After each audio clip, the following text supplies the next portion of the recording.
sera aplani. Yo, qui es-tu?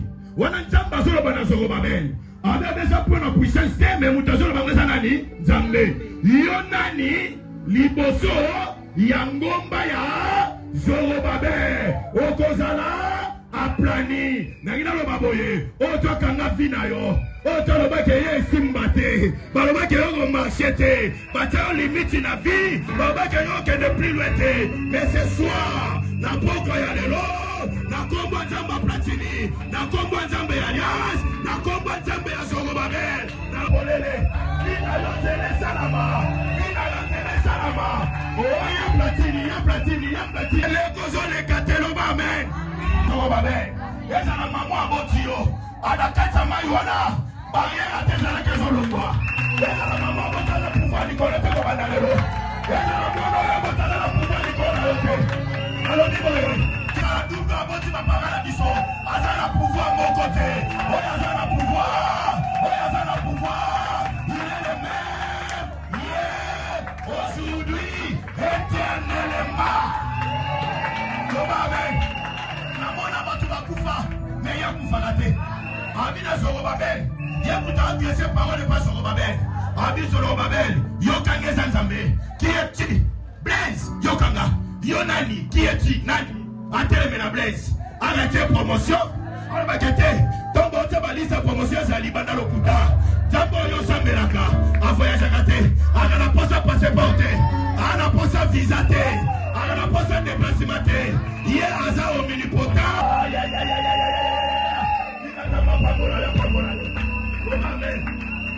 aïe. Ayo. Talaka mingi libumu loba amen. Pour la libumu eza vide. Et l'autre eza te sentir comme lemba. Na so ebiso boye. Oya telemela finayo. Soke sana mama obake yo kufa loba ne betala ngana Zorobabel. Ko banda lelo tokoni banani? Ba Zorobabel. Est-ce que Zorobabel moko zawa? Na ebite Zorobabel azawa. Tala azana ba kombe bele. Komisi condamnation famille ko ina nini? Na vina yo. Kimia ekota la kati na yo. Mama lisi zamba pambola no de Jésus na kombo na Yesu. Nango mesa la plan. Opo na tika la kaboye. Na umeli na kata bonzambe. Na banda na ekala. E komite nzamba récompensé. Pour papa ta récompensé ngape. Ngape fona soa. Ngoma na ngape za plani. Balinga te. Mikoya mikosie. Itaka ya lisapi. Tobomie. Oh mutateme na ngavino ngombe saini. Eso ni meboso ngombe sa. Na tune église on dit bakekatilo. Banga na okufa. Na obanga. Chaque mois, baboma biso na famille. Chaque année na belaka. Maladi wane sa kingomba. Kande na ote wale kei. Qui est-tu? Incan montagne. Devant Zorobabel. Il serait aplani. Nakasem na wesa bina nga pasteur kata na ototelo fando kende. Bana ngamba tese nini? Toba amen. Ni ya platini. Parce que dans la passée déjà moi yoko tala ndenge de loba amen. Avant que j'allais dire, bina na nation yoni. Loba amen. Bina na nation seni. Olinyi. Pendant qu'on a la victoire. Pesa munu passage. Loba amen. Pesa munu. Ah, ya platini. Allez, passez la loba amen. Aosa les gâter. Loba amen. Non, qui sont passés. On se la doublé. On est la bonne année. J'aimerais pas qu'il ait pour continuer à mokili. Nane sengo pour la barrière kwei. Yo ngako kufa de Jésus kendaki. Mais ba montagne kwei. Yangwa no sanfi. Tika mana te ya loba amen. Tika ba kokoro ba sela nzambe. Yesa mutaza pepero loba na ye. Tika mana kende pilo no de Jésus. Ngane no soutenir l'église. Papa, vous passez un passage. Freddy, vous passez un passage. Papa Blaise, vous passez un passage. Est-ce que l'église, vous passez un passage? Vous passez un passage. Est-ce que vous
yo. Pepele, pepele, pepele, pepele na Yesu, pepele na Yesu. Na pesa yebi kuma, na ayo sakola digara pepele, pepele na Yesu. Na pesa na Yesu,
yes.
Simba yangu na moto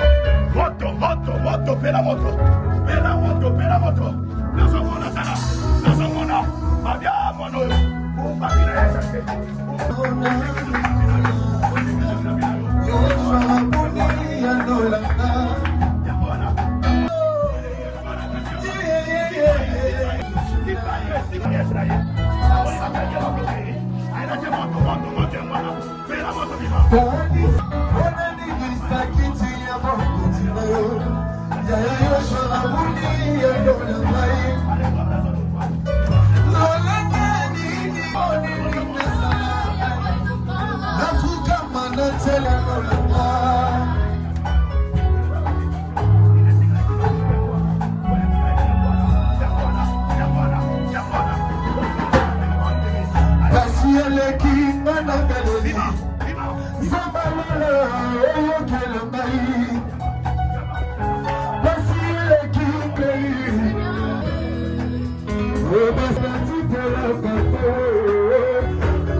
Nengazawa awuti fraîchement loba amen. Même ina linga ne peut changer. Awuti fraîchement malamoka kiti. Nengazawa awuti praja. Kolongwane awa rendez-vous ya terre promise. Anda koshela na eba jeune à 21 jours. Tokota jeune moko à 21 jours. Wana saka na 10 ans. Loba amen. La bossa na bangote. Koto biso tozolia te peka ko kota. Ngadi mo kota ngenge nini loba amen. Wote na okota to bisava akota to koti biso nyonso tu ti to sisa mona suka nzoka ndeja mbanda ko préparer lobi na ye loba amen de lo za musicien monene abetaka featuring na ba musicien oyo biso to mona na ba TV loba amen na braza amen abite na ko kende boyete na baki to na surprise ezaye loba amen le lozo bimane moko tawate Nabo moto azape petit frère nangai loba amen yabe nganga musaboni ayebi nga bien tellement loba amen ayebi tana sirikaka ayebi tape na zakane sengo loba amen muwaze loba amen azwe vole di banda mboka na yebi te jeko za katia na libota ezo rotam monsieur bomoni bobi mande faisait bena bobi sekete tala so boni bayani o yana njo bobi oh loba amen mais azana no moto azana loka nzambe na kati na batala ka ashi na yete loba amen moto azana pangwe batala ashi na yete omeka ndo nyati mabelo lisusu tango yaka na siko moni ndeni santini changement omoni ke évolution c'est que la bosse musala na yoka bino pende bolobaka loba amen tout le temps babenga ka babive simba musala wana loba amen c'est ce que fait na ulo baka simba musala wana ulo baka simba musala marqué na mushika mais total à kamu et ça jamais kende nini ni boss non boka voya kokone mboto amen boka voya kokone mboto amen mboto mamweleki yango loba amen yana memo na liaka na malewe pane so malewa na lie fumbwa loba amen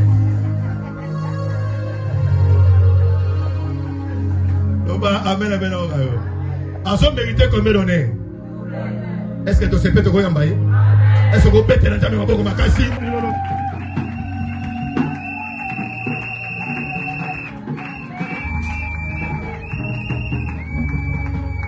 amen. Grande est ma joie de passer encore ces grands moments avec vous la famille. Je bénis Dieu pour sa fidélité, pour sa protection et sa miséricorde. Amen. La Bible déclare que dormir et se réveiller n'est pas une habitude, mais c'est une grâce. Quand on voit la définition de la grâce, c'est une faveur imméritée. Ça veut dire que Pema Oyozanango, Manazanango, en réalité, ton mérite à monter. Il y a une personne qui nous l'accorde gratuitement. Amen. bénis encore Dieu parce qu'il a fait de sorte que Zéla Nambaï et Zala Kimia, que je me retrouve en Syrie. Je ne dirais pas mon grand frère, mais je dirais un aîné, un mentor. Si il faut parler de lui, je prendrai même toute une nuit pour expliquer qui est réellement le prophète qui t'a promis. Ouais. J'ai participé dans son histoire, même là où il sera dans la gloire. Parce que la gloire, c'est dans quelques temps là. Parce que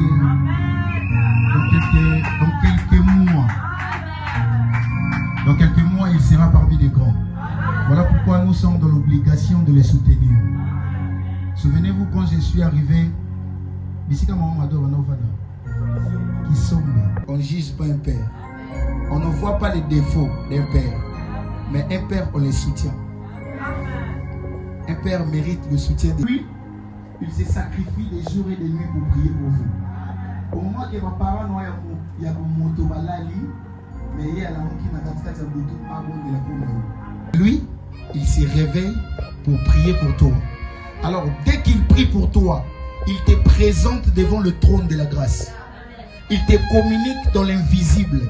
Si toi, tu te lèves le matin pour le critiquer, chaque parole de bénédiction qu'il prie pour toi, ça se transformera en malédiction. Voilà pourquoi vous êtes dans l'obligation. Nous sommes dans l'obligation d'intervenir.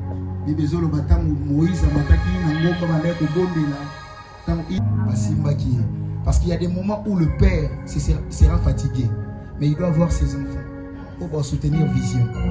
Vous voyez ça? Le père s'inspire, mais le fils transpire. Le père s'inspire, mais c'est le fils qui transpire. Amen. Si le père a la vision, ce n'est pas au père d'aller partout évangéliser, mais c'est au fils. Amen. Donc lui, pour moi, il n'est pas un grand frère, mais comme je vous dis, il est mon mentor. Oui.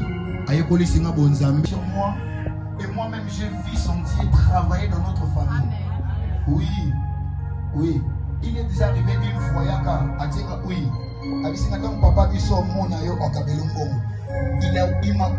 L'année passée, j'ai fait un concert à Bras, tel combat. Mais pendant que je suis en train de prier, je décrète et je déclare, j'annule tous ces combats. Ton concert et les cas qui très bien. Alors, est-ce qu'on ne peut pas s'élever, apprécier, honorer l'homme de Dieu qui lance de la maison? Est-ce qu'on ne peut pas honorer notre papa? Non.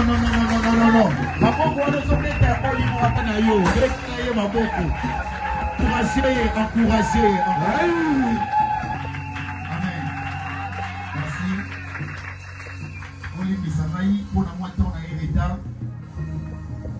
Comme le prophète vient de dire, faisant un programme d'Angola, je suis venu d'abord commencer un programme ici. On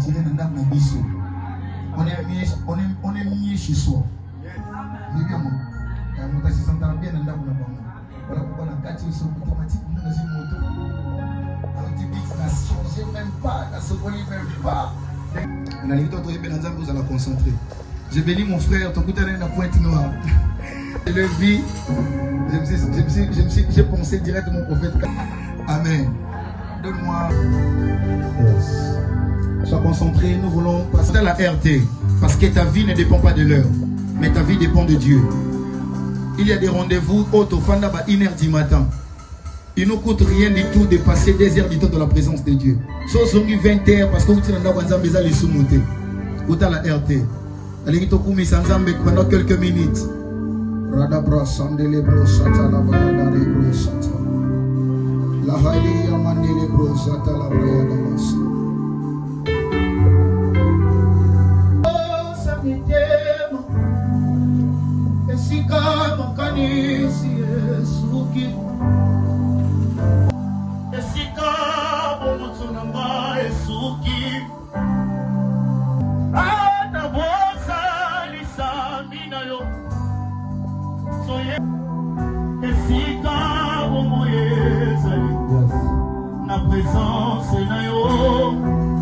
impossible devient possible.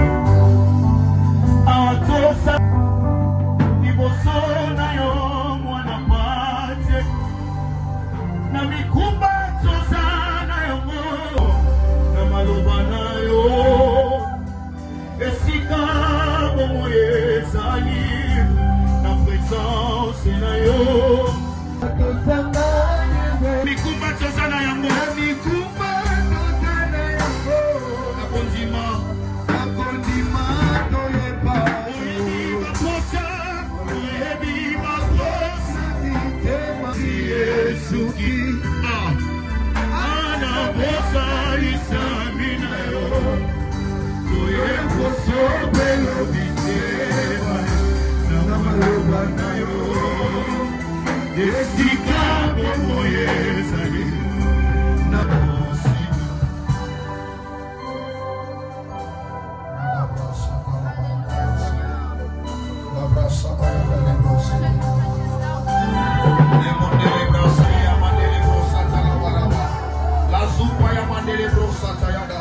est-ce qu'on peut monter en esprit?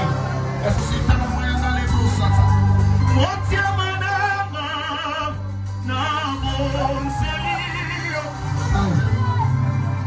Bomo igole elutie paina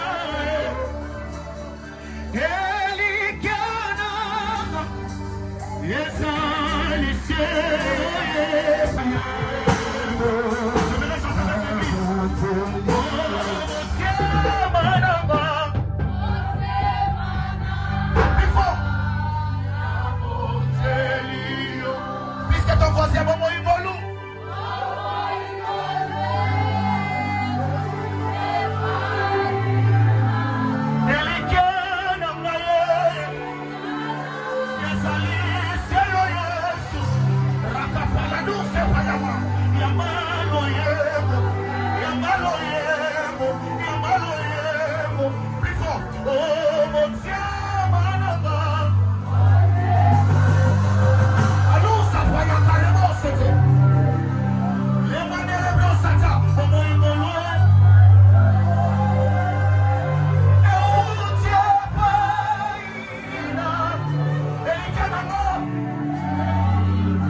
Cherchez l'Éternel pendant qu'il se trouve.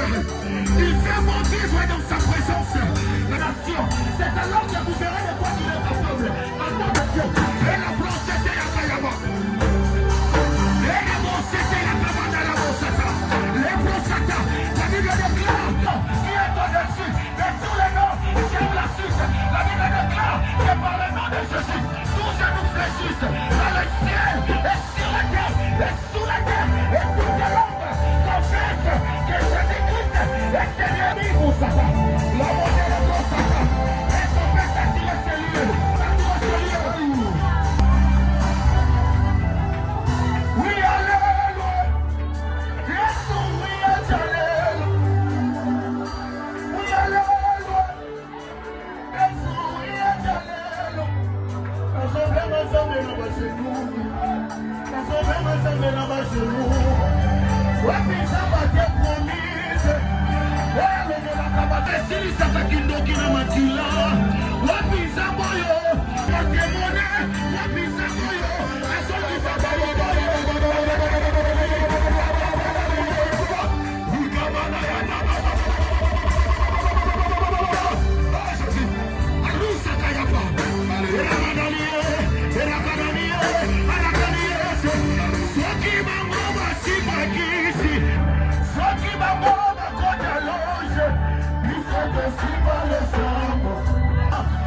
Il est écrit, quand on tourne vers lui les regarde, on est rayonné de joie.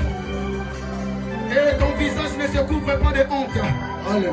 La Bible déclare que venez à moi, vous tous qui êtes fatigués, et cherchez moi l'Éternel.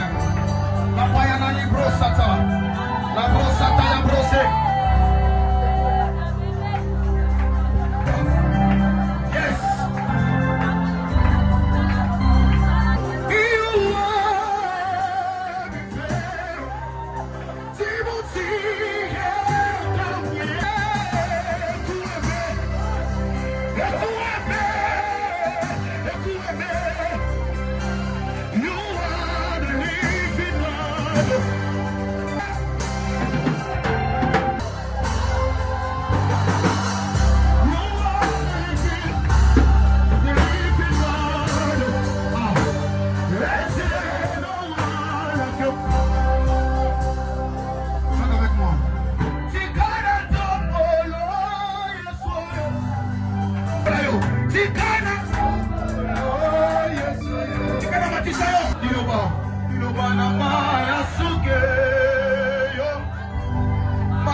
Il y a une forte tension en ces lieux.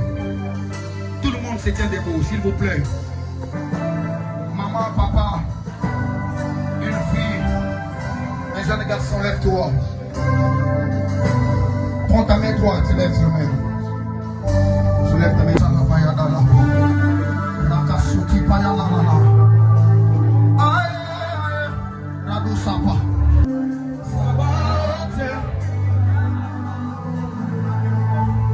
Radou Sipayamanana.